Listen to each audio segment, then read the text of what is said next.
Sais-tu comment peut-on caractériser un rectangle avec ses diagonales? Oui, un rectangle, c'est un quadrilatère dont les diagonales sont de même longueur et se coupent en leur milieu. Bonjour. Aujourd'hui, je vais te présenter un roman illustré qui parle de vacances. C'était pas trop rapide? Ah ouais. Ouais, c'est bien. Vraiment, super cool. Très bien. Parfait. Des comédiens, des caméras, un réalisateur, cela ressemble à un studio de télévision. Pourtant, ici on ne tourne pas une émission, mais le cahier de vacances du futur. Un cahier de vacances en ligne, sur Internet, avec des centaines d'exercices interactifs écrits par des enseignants et joués par des comédiens. Un homme contrôle scrupuleusement toutes les étapes de la production. C'est le créateur du concept. Le comédien, c'est vraiment, il a l'enfant face à lui, il doit vraiment lui donner envie de lire, de découvrir cette histoire. Enfin, c'est vraiment ça. C'est Patrice Magnard qui a inventé le premier cahier de vacances. Il a réussi à attirer 30 000 familles abonnées. À 10 € par mois, cela lui rapporte un confortable chiffre d'affaires de 3,5 millions d'euros par an. Tu vas tout de suite t'en rendre compte. D'ici 5 ans, peut-être 10 ans, tous les élèves auront des e-cahiers de vacances. La puissance apportée par le e-cahier de vacances sera telle qu'il n'y aura plus d'intérêt à utiliser le cahier de vacances papier. Donc les bêta-testeurs du jour, donc vous allez tester le nouveau e-cahier de vacances. Pour contrôler l'efficacité des nouveaux exercices, Patrice Magnard les fait tester par des enfants. Aujourd'hui, il doit vérifier si le programme de mathématiques pour les primaires est suffisamment ludique. Alors, 6 x 4.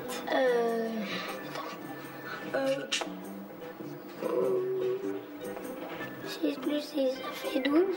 12 plus 12, ça fait 24. Ouais. Est-ce que ça te plaît? Est-ce que ça t'amuse? Non. Pourquoi? Bah parce que c'est pas un jeu.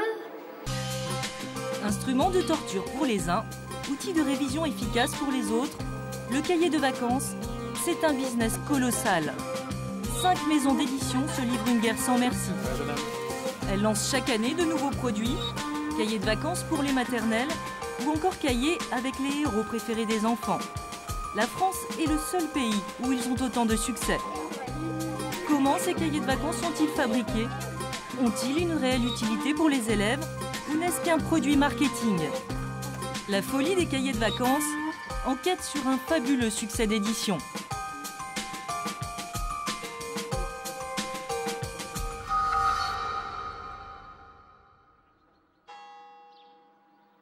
Nous sommes à l'Écherolles, un petit village de Seine-et-Marne.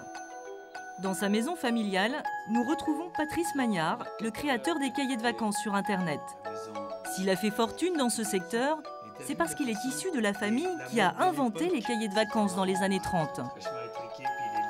Alors les cahiers de vacances à l'époque ça ressemblait à ça, mais je ne saurais pas dire lequel est le plus ancien parmi tous ces cahiers. Si, j'en ai vu un 29, alors c'est le plus vieux.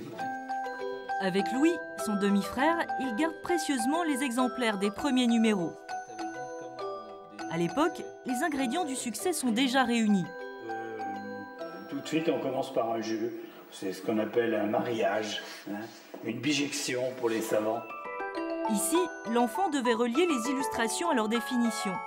Des compositions de français, du calcul mental, des textes de lecture. Et ici, un jeu très inventif. Un carré magique. Hein. C'est déjà du sudoku avant la lettre. Exactement, regarde. C'est leur père, Roger Magnard, qui a créé les premiers cahiers de vacances pendant la crise de 29. Il était représentant en papeterie et vendait toute l'année aux libraires des cahiers d'écoliers. Mais en été, pendant les vacances, il n'arrivait pas à écouler son stock. Il a eu alors une curieuse idée. Il veut trouver des débouchés nouveaux pour vendre du papier. Alors il se dit, c'est dommage, je vends beaucoup de cahiers à la rentrée des classes, mais des cahiers, au moment des vacances, je n'en vends aucun. Et si j'organisais un concours de cahiers de vacances avec des jeux, de façon à ce que le scolaire ne prenne plus cette allure grise. Voilà. Le concours a cru d'année en année, et on a été jusqu'à offrir une Dauphine, une voiture Dauphine de l'époque. Voilà. Au lauréat, qui était une lauréate en l'occurrence. Voilà. Grâce au concours dans les années 50, les ventes grimpent jusqu'à 1 million d'exemplaires. Roger Magnard a aussi l'idée d'insérer des petits personnages dans ses cahiers de vacances. Il crée Loulou et Babette, à l'image de ses propres enfants, Louis et Elisabeth. Alors Loulou, c'est moi. Et Babette, c'est ma jeune sœur. Voilà, Louis Magnard qui vous parle. Et Babette, ma petite sœur. Alors il y a plein d'histoires. Loulou et Babette montent dans les arbres, font une cabane, etc. Plein d'idées de jeux, etc. Et les personnages deviennent célèbres. On me disait « Ah mais vous êtes le Loulou des cahiers de vacances ». Au début, ça me gênait horriblement. Puis peu à peu, j'en étais plutôt fiero. Depuis, tout a changé. Fini les pages austères et les énoncés rébarbatifs, place à la couleur et au divertissement. Loulou et Babette ont été remplacés par des personnages plus tendance. Les grands groupes d'édition ont investi le secteur. Ils se livrent une concurrence acharnée à coups d'opérations marketing préparées dans le plus grand secret. Paris, 6e arrondissement. C'est ici que s'est déroulée une négociation majeure. Véronique Hublot-Pierre est responsable éditoriale. Elle s'est battue pendant des mois pour obtenir le droit d'exploiter l'image du petit Nicolas. Elle a réussi à acheter la licence de ce personnage indémodable créé par Sampé et Goscinny. Pour rentabiliser l'investissement, la maison d'édition mise beaucoup sur la promotion. C'est très important parce qu'une grosse partie des ventes se fait en grande surface. Donc il faut penser à la maman qui, avec son caddie, passe devant et va prendre le cahier de vacances. Donc le temps d'achat, il est très très court. Donc il faut qu'elle ait envie, que ça l'attire, qu'elle se dise « Ah bah oui, le petit Nicolas, je connais. Formidable, c'est l'école, c'est les vacances, donc formidable, le cahier va forcément être bien. » Voilà. Bonjour. Ce jour-là, elle réunit la directrice marketing et les 2 directrices de collection. L'équipe a travaillé 1 an pour concevoir cette collection de 8 cahiers de vacances pour tous les niveaux. Avec le petit Nicolas qui sert de guide tout le temps. Moi, je trouve que ça rend vraiment bien. Vraiment bien. Un petit personnage qui motive l'enfant, car les éditeurs sont confrontés à un délicat problème.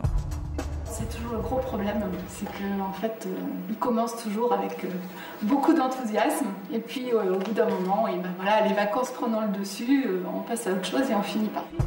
Second problème, l'enfant se décourage vite quand les exercices sont trop difficiles. L'éditeur a donc eu l'idée de commencer chaque matière par un quiz qui permet d'évaluer son niveau. En fonction de ses réponses au quiz, il va faire ou pas tous les exercices de la page. Donc s'il a réussi... Il en fait que 2. Il en fait que 2. Et puis sinon, il fait... Il en fait 4 peut-être. Grâce à ce personnage, l'éditrice s'attend à un tel succès qu'elle refuse de communiquer sur les chiffres de vente. Vous espérez en vendre combien? Alors ça, c'est quelque chose que nous ne disons jamais. Beaucoup. Pour vous donner un ordre de grandeur, sachez que par rapport, par exemple, au Goncourt, qui est toujours une certaine référence en termes de vente dans l'édition, on vend beaucoup plus de cahiers de vacances chez Hatier que du Goncourt chaque année. Un Goncourt se vend en moyenne à 250 000 exemplaires. Selon nos calculs, l'éditrice espère en vendre le double pour le petit Nicolas. Car ce sont les héros préférés des enfants qui rapportent gros. Championne toute catégorie, Dora, l'héroïne d'un dessin animé américain diffusé à la télévision.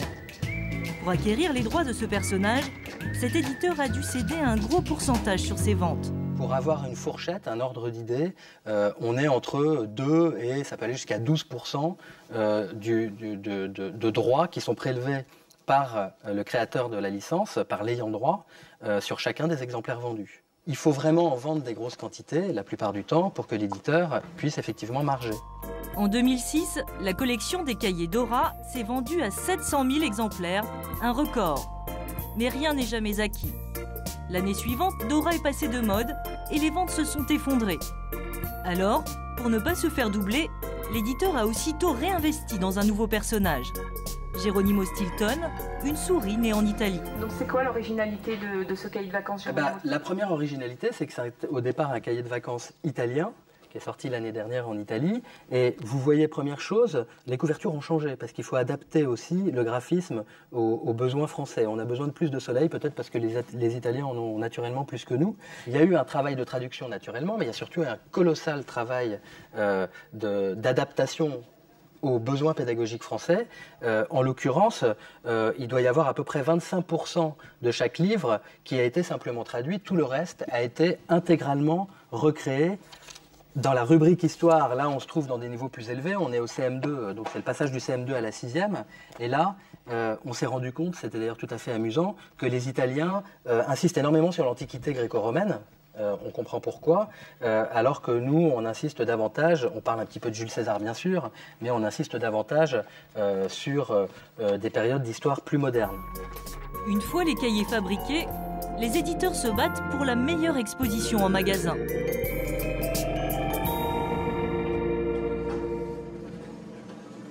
7 h du matin, dans un hypermarché de la région parisienne. Le chef du rayon librairie a une mission stratégique. Celui-là, tu es censé le descendre aussi? On est censé le descendre. On va essayer de le descendre. Les premières palettes de cahiers de vacances viennent d'être livrées par les éditeurs. L'enjeu commercial est capital. Les cahiers de vacances représentent 20% du chiffre d'affaires librairie des grandes surfaces. Et ils n'ont qu'un mois pour les vendre, du 15 juin au 15 juillet seulement.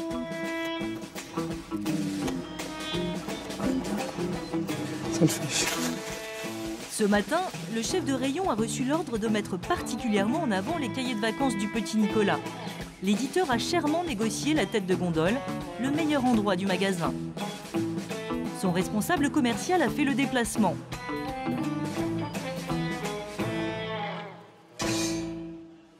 La promotion, la publicité, le marketing représentent 10% du prix du cahier.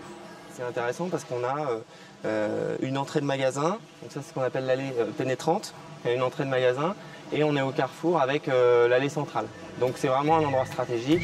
En 2002, pour la première fois, les ventes de cahiers de vacances ont chuté. Alors, pour regagner des parts de marché, les éditeurs ratissent de plus en plus large. Cahiers pour les maternelles, cahiers dans toutes les matières et même version sur console de jeu. Le responsable pédagogique de ce grand magasin est chaque année contraint d'agrandir son rayon.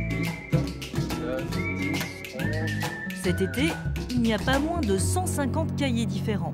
On a une collection pour les filles et une collection pour les garçons. Dans le réviser s'amuser filles, on commence par, en couverture, on voit déjà des perles, papillons, des pliages décoratifs. Quand on regarde à l'intérieur, on trouve une princesse, une activité. Donc là, on réalise une activité avec une princesse. Et chez les garçons, qu'est-ce qu'on a en couverture? Des pirates, il y en a partout. Nouveau contenu, mais aussi nouveau format. Les incollables, c'est le principe des quiz. C'est pas un cahier de vacances, ça? Non, ça y ressemble pas. En fait, ce sont des questions-réponses qui permettent là aussi de réviser le programme, mais de manière très ludique, puisque déjà les enfants se l'approprient très facilement, c'est petit, ça tient dans la poche. Pour les familles, difficile de faire un choix. Vincent a 9 ans, il entre au CM2. Est-ce que tu es dans toutes les matières ou est-ce que tu préfères plutôt maths, français? Qu'est-ce que tu aimes bien, toi? Peut-être toutes les matières. Alors, regarde un peu comment ça se présente. Moi, je regarde celui-là, d'accord? C'est pas mal, ça. Et t'as vu ce que c'est? T'avais vu, toi, Geronimo Stilton? Tu sais, c'est le livre que t'aimes bien. Ça a l'air drôle, ça fait plus jeu, ça, tu trouves pas? C'est quoi tes critères, alors, Vincent? Qu'est-ce que tu regardes en premier? Si c'est complet, le livre, et après, déjà, s'il y a beaucoup de matière. Par exemple, lui, si tu veux faire du français, tu dois bien chercher. Alors que lui, tu as direct tes intercalaires, donc c'est plus pratique. Ici, le français, mathématiques. Vous en achetez tous les ans? Tous les ans. Et c'est vrai qu'avec ces choses-là, on le fait d'une façon ludique et quelque part, ça entretient les connaissances et ça fait que quand ils vont rentrer dans la classe supérieure, ils ont entretenu. Ces ouvrages permettent de réviser, mais ils rassurent surtout les parents. Pour moi, ça me stresserait pas mal qu'il ait rien fait en fait pendant 2 mois. Mais c'est pas de l'acharnement. Hein. Je veux dire, si on n'en fait pas tous les jours, on va partir en vacances 3 semaines. Donc pendant 3 semaines, il en fera pas. Et il en fera pendant qu'on sera à la maison, enfin pendant qu'il sera là l'été. Mais si on n'en fait pas un jour, c'est pas très grave. Hein. Et le cahier de vacances, on les finit rarement en fait. Le cahier de vacances, un produit marketing parfaitement conçu pour plaire aux familles. Mais le contenu pédagogique est-il vraiment sérieux? Pour le savoir, nous nous rendons à Bussy-Saint-Georges, en Seine-et-Marne. Marie-Christine Olivier dirige plusieurs collections de cahiers de vacances. Pour rédiger les exercices, elle fait appel à des enseignants confirmés. Ce matin, elle a rendez-vous avec Jean-Luc Piézel, un directeur d'école qui a conçu un cahier pour la première fois cette année. Ah, ça fait plaisir de le voir. Hein. C'est vrai qu'avec les heures passées dessus... Ah, c'est sympa, hein? Ouais, très chouette, il est bien. Ça, c'est votre bébé à tous les deux, alors? Bah, complètement. Complètement. Ouais. Voilà. C'est 3 mois de travail. C'est notre bébé. Le soir. Tard. Avec des rendez-vous téléphoniques, oui, tardifs d'ailleurs, parce que très souvent c'est 23h. Donc, mais bon, c'est intéressant, hein, c'est une aventure. Oui. Bon, alors, vous souvenez ça? Regardez. Les patates.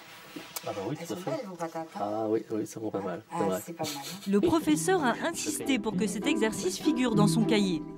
Une expérience scientifique avec une pomme de terre et une pile électrique. L'enfant doit remettre dans l'ordre les dessins qui illustrent chaque étape de l'expérience. En s'inspirant de ses cours, il a dû créer au total 130 exercices. Chaque page de lecture doit être complétée par des jeux. Et alors là, inventer, produire des jeux, pour moi, ça a été effectivement très difficile. Donc quand on arrive au 8e chapitre, on n'a plus d'idée du tout, on se sent complètement démuni. Et page 13, surprise. Petit, mais bon. Petit, mais on a réussi à le garder quand même. Plusieurs exercices ont été coupés par l'éditrice. Quand on donne un exercice, souvent, Jean-Luc, il met 10 phrases. Et moi, je sais que je ne peux en garder que 5. On va commencer par le calcul mental. Vous sortez donc votre ardoise. 7 x 2. C'est dans sa classe que Jean-Luc Piézel a puisé son inspiration. On lève. Il a mis au point une pédagogie qui permet aux élèves d'évaluer leur progrès. On codifie. À la fin de chaque cours, sur ce tableau, les enfants comptent les exercices réussis et s'attribuent leurs notes. On n'oublie pas de codifier. Une pédagogie qui plaît beaucoup aux enfants et qui explique peut-être le succès des cahiers de vacances. Le parallèle avec les cahiers de vacances, c'est que le cahier de vacances, très souvent, les enfants se retrouvent, même s'il y a des parents à côté, mais ils se retrouvent seuls, face à leur cahier de vacances, face à leur exercice, face à leurs consignes, et ils doivent se débrouiller, ils doivent essayer d'avancer. Alors c'est quoi la chose que tu préfères dans le cahier de vacances? Le vrai ou faux.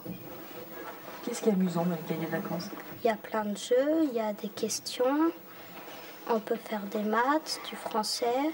Et par rapport à l'école, qu'est-ce qui est différent? C'est que là, on ne trique pas dessus. Pendant ce temps-là, l'éditrice recrute de nouvelles plumes. Elle espère bien embaucher cette jeune institutrice. Les maths, il y a des fonds là, 2 tiers, 1 tiers. Par exemple au CP, les maths au CP, ça vous intéresserait ça? Oui. Ah, ça c'est intéressant parce qu'on a beaucoup plus de difficultés à trouver des auteurs en maths que des auteurs en français. Oui, c'est vrai. Et par rapport aux compétences à travailler, le programme? C'est celle du programme. On colle en programme. 4, on est 5. Son profil plaît à l'éditrice. Reste à aborder une question délicate. D'un point de vue financier, il y a une certaine rémunération qui vous permettra pas vraiment d'acheter une Porsche la première année, ça c'est sûr, et sur un seul titre, ça peut aller dans les 500-800 euros. D'accord. Qu'est-ce que vous en pensez? Bon, c'est sûr qu'on n'attend pas sur ça pour vivre, hein, mais ça peut être un petit complément. Oui, ça peut être un petit complément. 800 € seulement pour 3 mois de travail. Des contenus sérieux faits par des enseignants motivés. Pour autant, le cahier de vacances est-il un outil de révision efficace? Pour le savoir, nous soumettons plusieurs ouvrages à Philippe Mérieux, chercheur à l'Université de Lyon. Il est spécialiste en sciences de l'éducation. Alors un cahier de vacances pour 3-4 ans, alors ça me laisse extrêmement perplexe. Je veux dire, à 3-4 ans, on a des tas de choses à faire en vacances, plus importantes que des cahiers de vacances. Et puis en moyenne section de maternelle, il me semble qu'on n'a vraiment pas besoin de se lancer dans des cahiers de vacances. D'autant plus que quand on l'ouvre, on découvre que la nature des exercices, ce sont en réalité des jeux moins bien que des jeux. Alors, autant faire des dominos, autant faire des puzzles, autant faire des jeux cachés-trouvés, autant faire une multitude de jeux qui existent dans le commerce et de les faire avec les enfants. D'autant plus que dans les jeux, on manipule, alors que là, on est simplement dans l'image. Le chercheur a réalisé une vaste étude en étudiant le comportement de 1000 enfants pendant un été. près de 78% des enfants ne finissent pas le cahier de devoirs de vacances qu'ils ont commencé. Il y a une disproportion absolument colossale entre l'investissement des parents là-dessus, entre la confiance qu'ils font dans cela, entre le marché que ça représente et le caractère extrêmement ténu, quasiment inexistant pour beaucoup d'enfants, des bénéfices qu'ils en retirent. Mais tous les pédagogues ne sont pas de cet avis. Nous retournons à l'école primaire de Bussy-Saint-Georges. Ici, la plupart des enseignants recommandent les devoirs de vacances à leurs élèves. Effectivement, les enfants qui ont eu cet entraînement-là pendant les vacances ont tendance justement à rentrer plus facilement dans les apprentissages et plus vite. C'est-à-dire qu'un enfant qui a travaillé 15 jours auparavant peut en 2-3 jours reprendre le rythme scolaire. Un enfant qui a eu une rupture complète de 2 mois peut mettre jusqu'à 1 mois, c'est-à-dire jusqu'au mois d'octobre, voire pour certains plus, pour se remettre dans le bain. Alors, comment donner à son enfant envie de travailler en été? Un éditeur a confié à cet auteur de romans pour enfants la mission d'écrire une histoire tout au long du cahier de vacances. Véronique Corgibet a donc créé une énigme avec du suspense. Un roman pas comme les autres, car à la fin de chaque chapitre, il y a des exercices. Si l'enfant répond correctement, il résout l'énigme et progresse. On a une petite fille, Sophia, qui est une princesse, qui a perdu tous ses bijoux, toutes ses perles et toutes ses pierres précieuses. Et elle va voir Lily la coquette, qui est toujours au courant, et la pipelette, toujours au courant de tout ce qui se passe.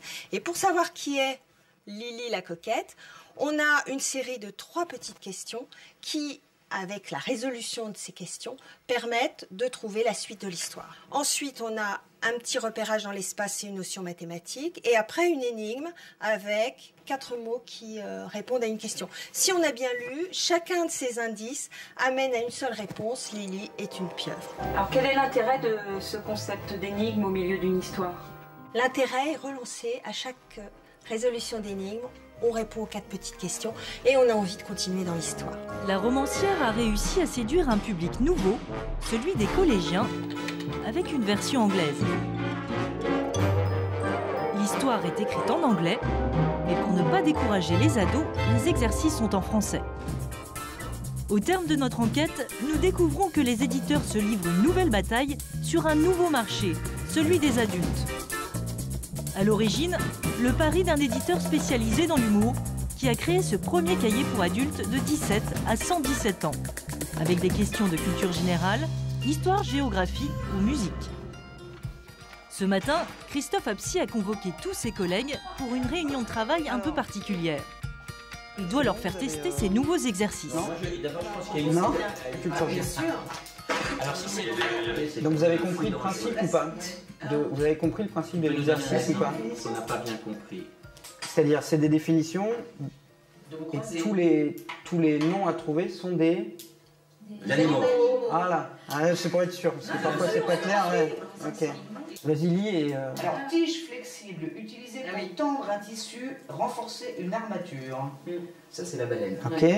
Adjectif familier, signifiant sympathique, agréable. Nounours. Non, c'est un adjectif, pardon. On dit, oh, dis donc, c'est... Chouette. Voilà. Bravo. Bien. Ah. Joli, c'est très bien. Et il est bien celui-là, tu as raison. Hein?